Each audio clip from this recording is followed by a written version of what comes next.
Hi everyone. We are going to make sorghum rotlo, which is flatbread today. For that, I have taken warm 1 cup of warm water and added 1 cup of sorghum flour to it. Today's recipe, we're going to do it in 2 steps. Right now, I'm mixing the flour.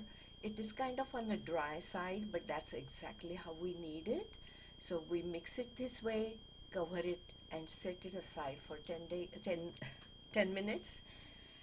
And then the second step, this is where I took it out of the pan and adding little bit of cold water and mixing the flour, making the dough. And the key to make flatbread or rotlo is making the dough, because there is no gluten in this flour. So the way we knead it, we make it homogeneous and it comes out to be a very nice soft dough to work with. And we will be with this 1 cup of sorghum flour, we can make 2 flatbreads. So I'm going to keep on mixing it using using your palm is the key to mix this particular flour. And you will see me doing this almost for a minute or so, and it is kind of yeah, I think it is coming to that consistency. But like I said, you can make 2 nice size flatbreads out of when you mix 1 cup of flour. The kneading is still on. You see how I'm using my knuckles, adding little bit of water and mixing the dough. We're just going to keep on doing that till that soft, like a Play-Doh, exactly Play-Doh consistency it becomes. And this is such a great millet to work with. It's high in fiber, a rich source of proteins. It's just neat to work with.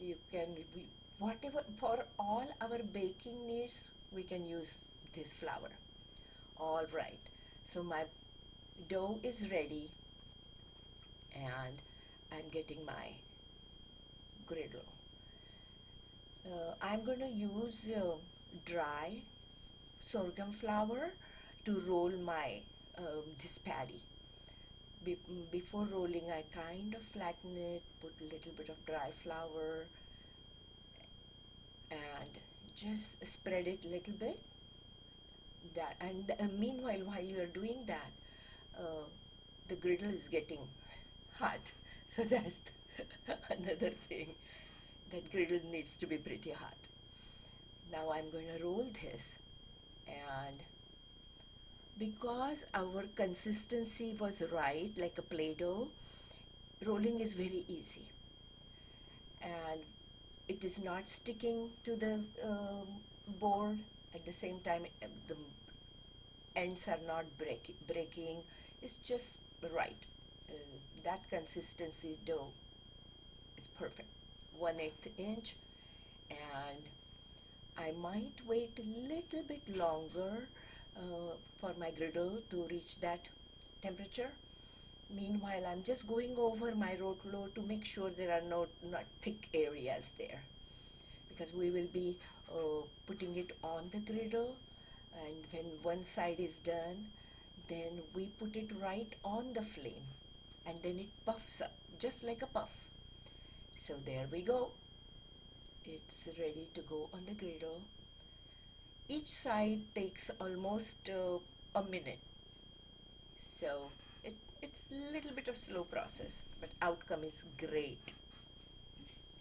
So this gluten-free, gorgeous looking rotlo is in making here, and the flavor is amazing.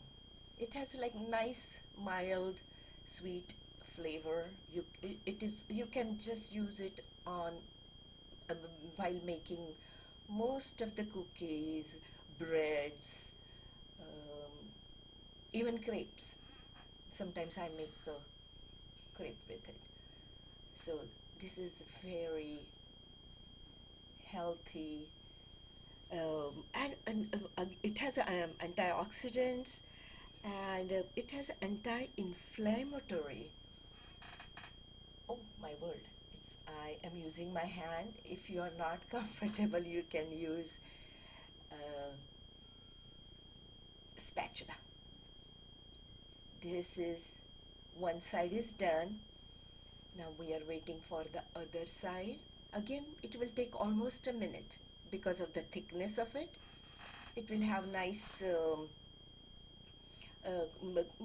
few dots, brownish dots, and that's the time to put it directly on the flame. And when we put it on the flame, then that's when it puffs up, and then we put nice generous almost a quarter teaspoon of ghee on it, and that's it, ready to eat. Two more steps to go. I'm kind of jumping ahead, but we are waiting for the other side to kind of bake, and you can see the steam coming, so it's cooking. And this grill that you just see, a little bit of it, I use that. I put it on my flame and I use that grill. So flame, it gets that heat, but it doesn't stick to the flame. Perfect.